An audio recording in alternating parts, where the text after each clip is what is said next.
Hello and welcome to In the Picture, your source for movie review, discussion, and recommendation. My name is Preston Fosbeck, and I'm joined today, as always, by Awesome Shane Jones, Hello, everyone. and Miles Carden. Hello. Today we're going to be talking about the latest Alex Garland sci-fi, is it an epic? I don't know if it's quite an epic, but it's close to an epic film, Annihilation, starring Natalie Portman. This is going to be a spoiler-only review. If you want to hear a non-spoiler review, check out our other episode where we review this film in addition to Game Night and Mute, and there'll be no spoilers in that episode. But this is a spoiler-only episode, so if you have not seen this film yet, please go see it and listen to it after if you don't want this to be spoiled for you. You have been warned. Spoiler alert. Spoiler alert. Spoiler alert. Hey guys, this is a spoiler episode. This is a spoiler-only episode. And we just want to say as well that this movie is so dense and there's so much to discuss. We are not going to get to everything. So apologies about that. But, I mean, this episode would be impossibly long if we talked about everything that is in this film. So let's get started. I know... shit. My thoughts exactly. Yeah. All right, hang on. I got this. So I don't know if everybody knows, but this film is based on a novel of the same name written by a man by the name of Jeff Vandermeer. And Miles, you haven't read the novel, right? I have not. And Shane, you're kind of reading the novel? Yeah, I've read like 15% of the trilogy. Okay. After I saw the movie the first time, and I've seen it twice, I immediately went out and bought the novel, hoping that there would be answers to the questions I had at the end of the movie in the novel. And let me just tell you right now, if you're in my shoes as... if you feel like I felt right now, buying the book and reading it will not help you answer questions. It is a fantastic read, though. I definitely recommend it. Very different from the film in many ways. We might kind of touch on that, but we're not going to spoil the book for you because it's so different. But yeah, we just wanted to put that out there that this is based on a book, which is fantastic, and no, it will not answer all of your questions. So why don't we talk about the characters in this film? What do you guys think of the characters? The five main characters, maybe Oscar Isaac as well. So those six. What do you think? You feel positively about them, or? Yeah, I mean they're interesting enough. I just didn't quite get them as well as I should have. I loved Natalie Portman and I loved Tessa Thompson in it, but everybody else, Jennifer Jason Leigh and Oscar Isaac and the other chick that they'll say in a second that I don't know, I didn't really care for them much. I thought Natalie Portman, she kind of started out boring in that moments before the Shimmer, but I don't know, she kind of redeems herself and becomes interesting. I actually thought the cast was really good, just through and through. I loved the characters, just how they all had baggage. I mean, that was kind of the point. Yeah. And I thought this, for me, the standout was Gina Rodriguez, who I don't... Oh, yeah, that person. who I don't think has really been anything like this. She has a show that I've never seen. It's like a CW show, Jane the Virgin. I don't know what it is, but no. It's not marketed towards me. But so this was really the first thing I think I've seen her in. And for me, she was the standout, just how like paranoid and crazy that she got. And just for me, she stole every scene. Right on. Yeah, I felt this cast had no weak links in it. And I mean, every single person in this movie is just fantastic. They're fantastic actors. I don't think all of them are given their time to shine necessarily. I would have loved to have seen a little more from Tessa Thompson's character. And Natalie Portman is a fantastic actress, but I don't know. I don't know if it was a conscious choice to make her a little kind of bland. I don't know if that's the right word, but I just felt like there was some distance between me and her character in some way. But Jennifer Jason Leigh, I really enjoyed in this. I don't know. I just couldn't take my eyes off her when she was on screen. That sounds like I have a crush on her. For me, it's weird, which I don't, but she's captivating. She was like the most detached character. I mean, because she is like, you find out later that she has cancer and she knows she's going to die anyway. So right. She's kind of like already signed off. I think the detachedness about her is what drew me to her character, kind of trying to figure out what is in her mind. In the book, she has a little more, some more kind of mysterious things going on around her, which we won't get into. But yeah, I just found her really interesting, and trying to figure out what she was thinking about was what was on my mind usually. Yeah, I guess just where I was at is I don't think any of the, or not any of the characters, but some of the characters just didn't live up to how interesting the Shimmer was. The Shimmer was kind of like a character on its own, and Jennifer Jason Leigh, outside of that last scene that we'll talk about later, didn't really live up to my expectations. Kind of, I mean, I want the characters to be almost more interesting than the area that they're in or area that they're exploring, but I don't know. You guys feel different. Well, if we want to get into theories of like what the Shimmer is and what it was, like it was. Well, should we talk about like kind of what the Shimmer was to like each character? Yeah, let's get into that, because the Shimmer really is a character in itself, like Shane kind of mentioned. I mean, it's probably the star of the show, I would say, in a lot of ways. So what do you have to say about that, Miles? Well, I mean, it's just so strange and haunting. It's like, it's just like this giant contradiction of all these things.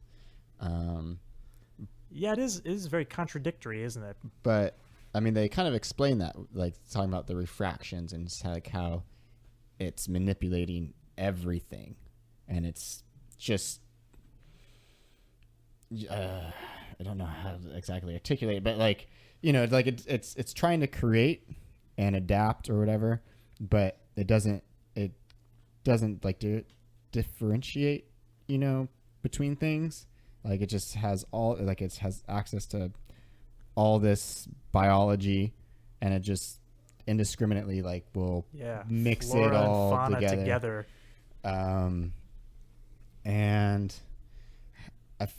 And in addition to that, I don't know if you noticed, but it kind of hints that like even thoughts or memories it can also like tap into, because now granted I had to like look this up. I didn't figure this out on my own, but people pointed out that the house, I was going to mention the house. Yeah. It was the house where the bear attack happens. Yeah. Was Natalie Portman's character's house. Yeah, the house from the beginning of the film.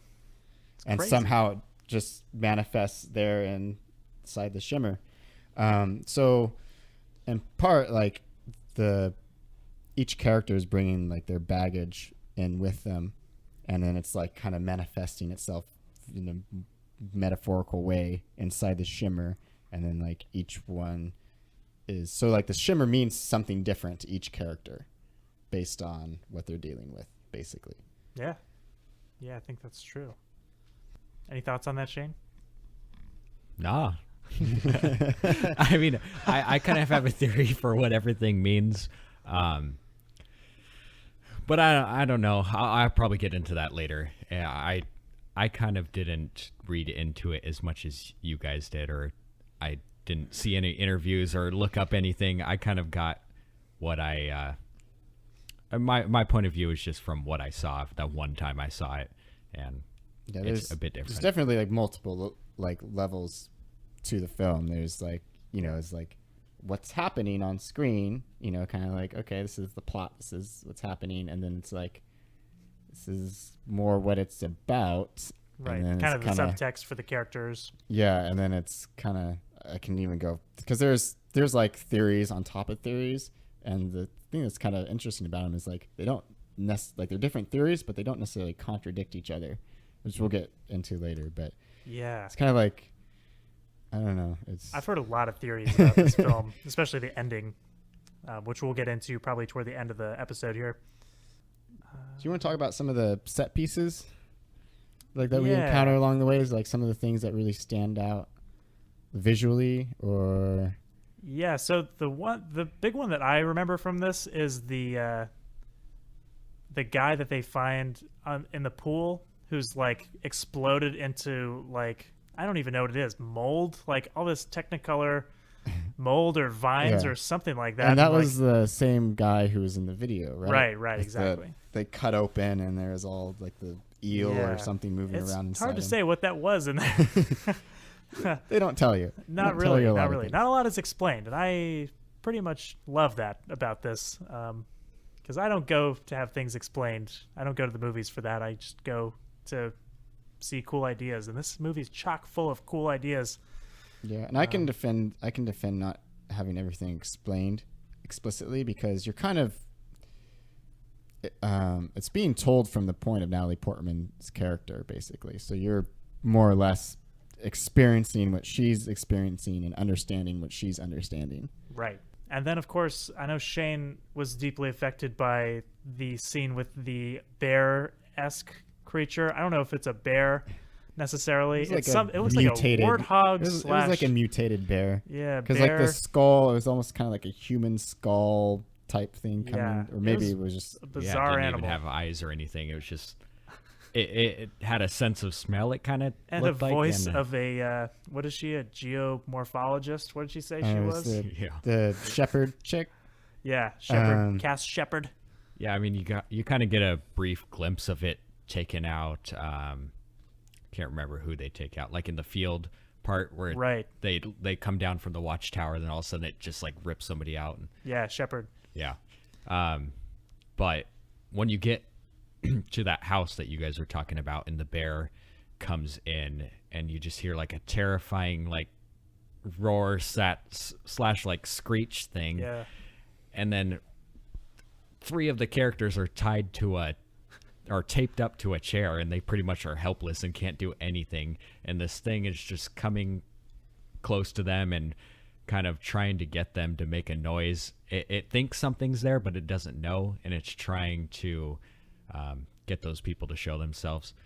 But anyways, when it comes in the room, it makes a terrifying like roar kind of thing that's mixed in with like the voice of the person that he took out. And it's I don't know why that scene like, or why that voice roar thing affected me so much, but it just like went right through me. I was like, oh my gosh, that is terrifying. And then not only that, but like I immediately pictured myself in that moment. Like, what would I do if I was in that chair? And I was like, nope, I would have like screamed or tried to do something immediately. They held it out pretty well. Yeah, that was the standout scene in the movie for me as well. Like, I mean, there's just so many different kinds of conflict going on in it. Like, you've got Gina Rodriguez's character just going, like, losing her shit and ties everybody up. And so, like, they've got to figure out, okay, well, 1, we're all tied up. How do we get out of this? And then, like, 2, okay, if we do, how do we deal with this chick? And then, oh, the crazy bear thing's back, and every time it opens its mouth, we can hear the dying screams of our friend or colleague. Yeah. And It's suspense done well. I'll and tell don't you forget, we're all tied up and helpless. I mean, that was just, I haven't seen anything like that, and it was very unsettling, very tense, and very satisfying. Yeah. What I noticed the second time I saw it today was that when Shepard gets dragged off by that monster, I don't think she ever screams, "Help me." But then later, when the bear comes back, it screams, "Help me." And it's just like, holy shit. Like, that bear was able to figure out some words to say, or I'm not exactly sure what you could read into it, but I figured it was just repeating what her last words were. But you never hear her scream that as she's being dragged away. Well, it so. drags her off quite a ways. I mean, it could have been later. True, but there's like a very definite part where you stop hearing the screaming, I Yeah. thought. But yeah, maybe you're right. Perhaps. But I thought it was really cool. Well, I mean, yeah, then just the scene where, what's her name? Gina Rodriguez? Is that what you're saying? Yeah, she comes out and she tries to save the 3 people trapped to the chair or stuck to the chair and starts like shooting at the bear. Then the bear just like immediately busts through the 3 people and like tackles her to the wall and shows like some of the most like gruesome, just like this lady's getting torn apart by some bear scene. That's when the the couple background walked out. After Yeah. she The got head her, right after came- she got her face Where her ripped jaw off. Yeah. got dislocated They're from her like, face. They're like, oh, we're gone. Yeah, when I saw that, I was just like, oh my god, this movie is crazy. Yeah, that scene will stick with me forever. That's probably one of the most scary creatures or monsters I've seen in a movie, and it's not even a horror movie. It's crazy. Yeah, agreed. The next thing on my list is the ending. Do we want to skip right to the ending from here? Yeah, so let's talk about the lighthouse next. Like, once we finally get to the lighthouse, because that's what this whole movie is driving towards. They've got to get to the lighthouse, to the source of what caused this. And we do. And are you guys satisfied with what was discovered at the lighthouse? I mean, I could definitely see why people didn't like it, but I did, and that scene alone is the reason why I think people should see it in the theater, because it was kind of like a visual as well as like an audible overload of your senses. It was just like crazy noises coming out of nowhere, like the deep like synthesizer thing that the alien was talking with, as well as the cool visuals, like when it caught on fire and then caught the whole cave and lighthouse on fire. I enjoyed it quite a bit, and that's where it kind of like wrapped it up and gave me my kind of idea of how the Shimmer became a thing without reading the book.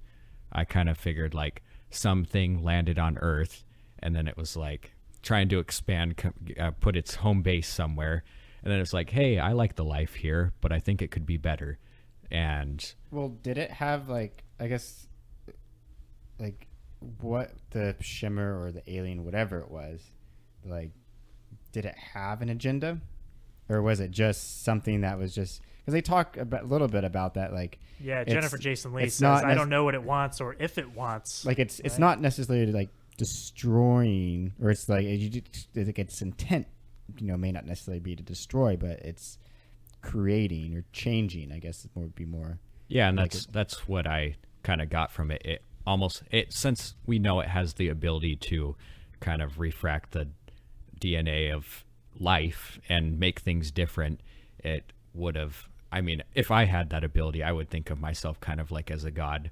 So I was like, I feel like it came in, it was like, I love what the life is here, but I think it could be better. So the Shimmer is kind of like its interpretation of what a better, more perfect organism would be, or life would be on Earth.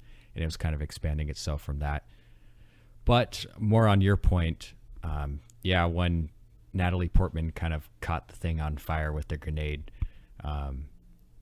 it almost felt like it was kind of like just like a child or something, like something that was just innocent, and it was just kind of mirroring everything that she did. I don't know. It just like a child will, like, when you're learning, right. like they'll they pick up what their parents are doing or saying, Yeah. That's why you don't curse around the young kids, otherwise they'll copy. But I mean, that's how you learn, is by mimicking and observing. Yeah, that's true. I Yeah, have a question for you guys. Just stepping back a couple of beats in the story.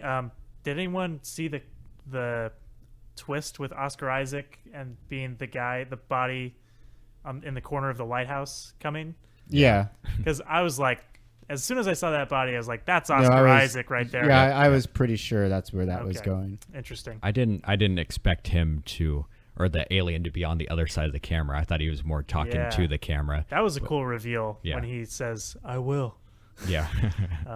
So Did you notice, like, he was so, like, how they showed, like, how this Shimmer was affecting him? It was like with he was talking with a southern accent. So which is like, that might be kind of like seem out of left field, but you can just kind of, if you connect the dots, you'd be like, oh, well, he went in there with a team of people. Someone must have, had like the southern accent. And so with all the refractions happening and how it was affecting him, like he just somehow started, like, started changing him. Yeah, So I that's kind of kinda- thought that maybe he wasn't even Oscar Isaac to begin with. Maybe he was some other member on the team who just took on Oscar Isaac's appearance or something Yeah. like that.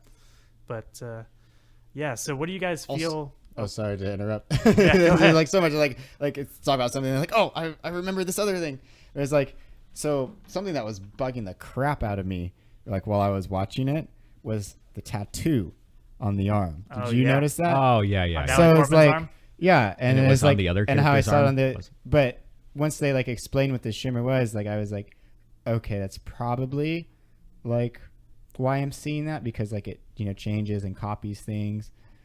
But it took me a while to get that. I was like, for a long time, it was bugging me. I was like, wait, why do they have all the same time? Like, did they cut a scene out like where they all get tattoos Do they together all have the before same they? tattoos? Well, not all of them, but the Gina Rodriguez and Natalie Portman have the same tattoo on their arm, and then somebody else had it. I thought it was just them, and then it like she didn't have No, it going into the shimmer. the guy who they cut open in the video. Oh, really? he- I did didn't he have notice it? that part. He might have. I've only seen it once. I was more paying attention to the moving intestines. I can't remember exactly, but Shoot, I was paying because attention. I think when he's up there on the wall, I remember seeing it again. That'd be really I'm interesting. pretty sure. So like that's kind of one of the little like kind of Easter eggs, how they show like how the shimmer is like physically like making changes to people. Yeah, that's kind of a plot hole then, because as far as I know, tattoos are not encoded on your DNA. But I could be wrong.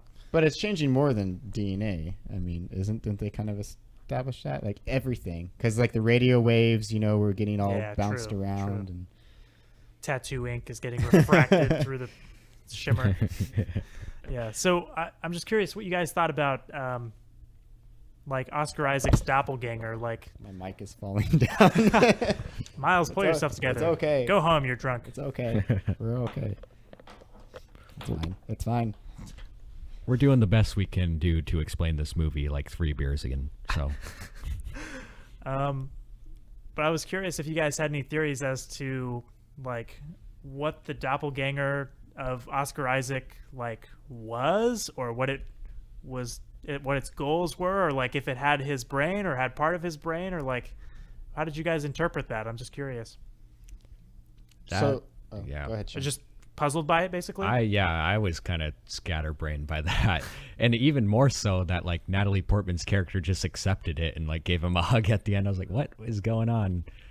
Like she knew it wasn't him and just was like, okay, let's just continue. I do have an explanation for that. Like when we get into the more like talk about the metaphors for everything, but so I mean they do answer like basically indirectly what Oscar Isaac or his, you know, at the end, like what he is, because you see it like happen with Natalie Portman when she's in the lighthouse. Sorry, I'm talking away from the mic. Right. You see this creature like manifest itself and then turn into her, so you can assume that's what happened with Oscar Isaac. Right. I'm just wondering what you think those doppelgangers are doing or trying to do. I mean, Natalie Portman's doppelganger doesn't really talk.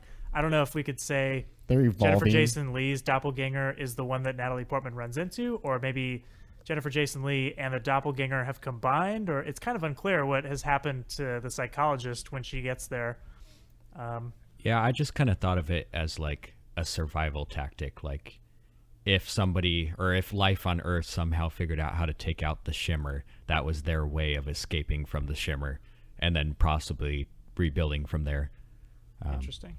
Yeah, that's all I could really take from that. I think it was just like it's just evolution going unchecked, like just this advanced alien just with no boundaries type of evolution. It's like where there's a will, there's a way kind of a thing. Yeah, the second time I saw it, I picked up on a line that Jennifer Jason Leigh says when she's right before she explodes into like magma. And she says the final stage is almost complete or something like that. And I started to think a lot of people have been drawing like Adam and Eve comparisons to the ending, like the very end of it. And so I was thinking this is some kind of like reproductive cycle that this alien goes through. Like it does this weird thing. It attracts beings in, like semi-intelligent beings in to find it, and then it infects one of them or like takes that form. because then when Oscar Isaac, Oscar Schmeisek, or whatever his name is, Schmaine, comes back, and it's not really him. I mean, he gets sick, and that's really what prompts Natalie Portman to go into the Shimmer. And then once Natalie Portman's done, he's not sick anymore, and clearly that's not her husband. So it's like it was part of its plan, like, I've got to make this girl feel really bad about her husband, and she'll go into the Shimmer, and then when she comes back, we can start this new alien population, or something like that. I don't know. I think you're kind of in the right vein, but I don't think it's ever meant to be like taken so literal. Right. Yeah, I'm not saying that I'm reading from some canon or something. But it's definitely about, like, I think there's definitely themes of like rebirth in there with just like, I mean, that's what evolution is. I mean, things kind of like death and rebirth or resurrection or whatever. Self-destruction in a way, almost, could we say. Do we want to talk, because we know that's basically the main theme of the film, because not only is it stated in a couple of the scenes times. Alex Garland has just come out and flat out said it in interviews, like, it's about just how humans, no matter like how well off you are, or how great things are, or how bad things are, like, there will be some aspect in our lives where we'll self-destruct something, smoke or and drink. They talk about in the movie not just like things that, like, choices that we make, like in the film, Natalie Portman, her self-destructive thing was cheating on her husband, having an affair, and ruining her marriage, which caused him to go out and to seek missions out in Afghanistan, and then the Shimmer, just to be away from home. But then they also talk about like how, like, it's like humans, like when they age, like we're constantly self-destructing because our cells are dying and all that kind of thing. And like cancer is, which the one character had, is basically your cells attacking your own body. So you can't really get more on the nose than that. But I have a theory about how that theme plays in at the end of the film. Let's hear it. All right. So when they're in the lighthouse, and there's I like the term mimic, was doing the dance with Natalie Portman. Beautiful dance with the mimic. And, so it's copying everything that she does, because it's like trying to learn from her, like we were kind of deduced earlier. So finally, like, she figures out, like, this isn't working. So what does she do? She finally calmly picks up the grenade and gives it to the mimic. And I say my theory, but I may have had some help coming up with this theory. But basically what she's doing is she's transferring, or she's giving the mimic, or the Shimmer, whatever you call it, her self-destructiveness when she's doing that. It's because what does it do after it? Natalie Portman, she pulls the pin, right? And then it ignites the alien. And then what does it do after that? It doesn't like try to attack her or anything. Yeah. It just sets the whole freaking place on fire. Yeah, you're right. Yeah, that's really cool. That makes to think more about. sense. Another thing that kind of plays into that theory is how when she goes for the door, the mimic, just butts up against her. Like, the mimic isn't trying to hurt her, but it's copying her, and the fact that she's pushing against the door makes the thing push against her, and she's caught between her own self-destructiveness and a hard place, basically. And I thought that was kind of interesting as well. Yeah, definitely. And kind of back more on the characters and what they're going through. I think they kind of say, I mean, it's kind of obvious, like for Jennifer Jason Leigh's character, like the whole, like the Shimmer for her was just like a metaphor for her cancer, basically. And then for Natalie Portman, like you can make the argument the whole thing was kind of a metaphor for her marriage and just how it's fallen apart, which brings me back to what one of you were trying to figure out the ending, like, oh, she like kind of like comes back and accepts him. if you want to really read into that, and I'm not saying I completely buy this, but like you could say like the whole experience was like just like a simple metaphor for a marriage that it fell apart, and then you've got two people who are trying to reconcile, and even though they're able to, like they're never going to be the same. Like he's not the same. He's somebody completely different. Yeah. And she's definitely changed, as you can see, because it implies very heavily that like the shimmer is still like inside of her. So, right. I mean, really the shimmers change. I mean, that's kind of what it comes down to. So here's a question. We talk about how Natalie Portman's character offloads some of her qualities onto the mimic, perhaps, and then the mimic blows itself up, or she kind of helps it blow itself up.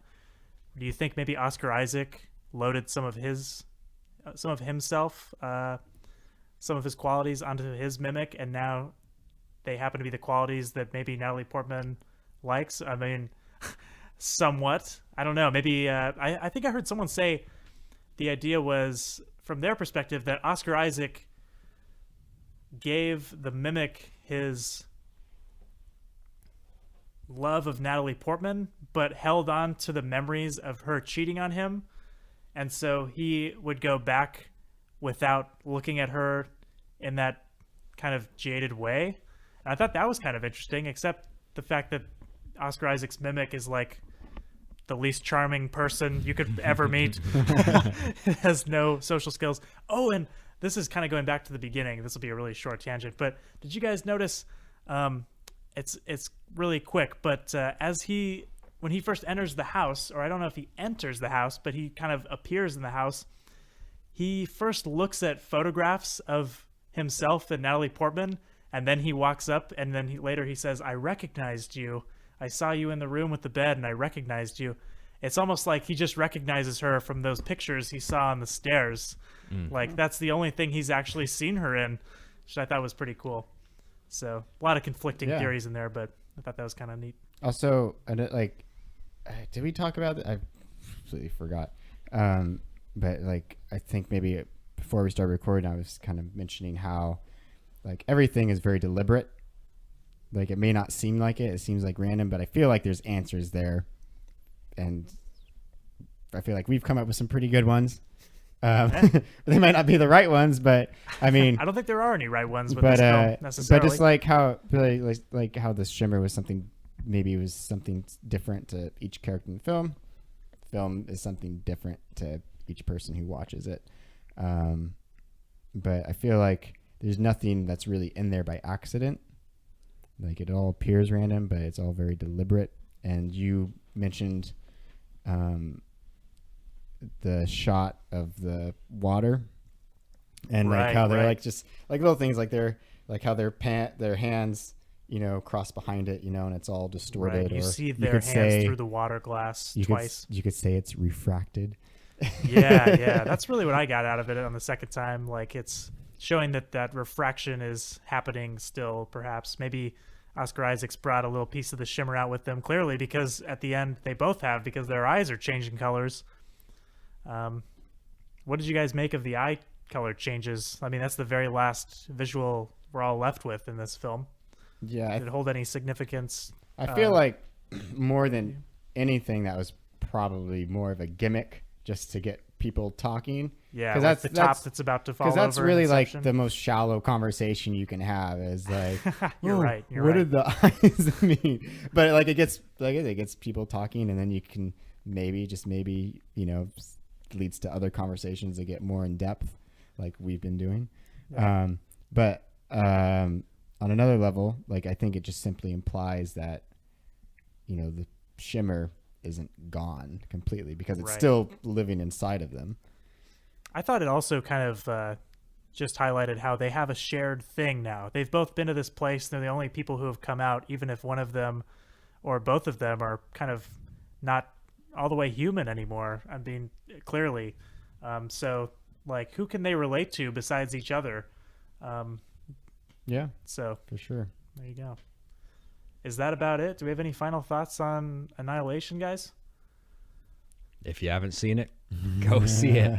If you haven't seen it, sorry, you've Oops. had the whole thing explained to you by Yeah. these Hey. guys already. But we Sorry, did guys. warn you. go fucking see it, even if you haven't.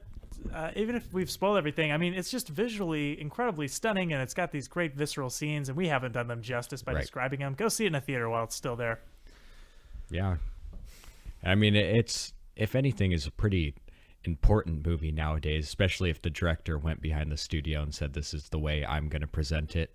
And as well as being like a female-led movie almost entirely, besides Oscar Isaac maybe. But there's just not a whole lot of movies like it.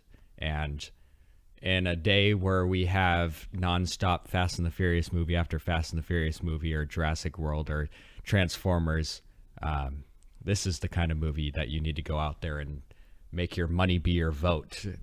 We won't get much more movies like this unless you do. So Yeah, so true. I want those theaters full of Preach, people brother. seeing this movie. I'm gonna go see it a third time for sure. I can't recommend highly enough that you go see it, and pick up the book, because the book is really good. And it's a short read. It's only 195 pages. I read it in like half a day probably, and yeah, it's fantastic. So with that, if you'd like to get in touch with us, you can find us on Facebook at facebook.com/inthepicture, and you can tweet at us at AskInThePicture. feel free to spread the word as well.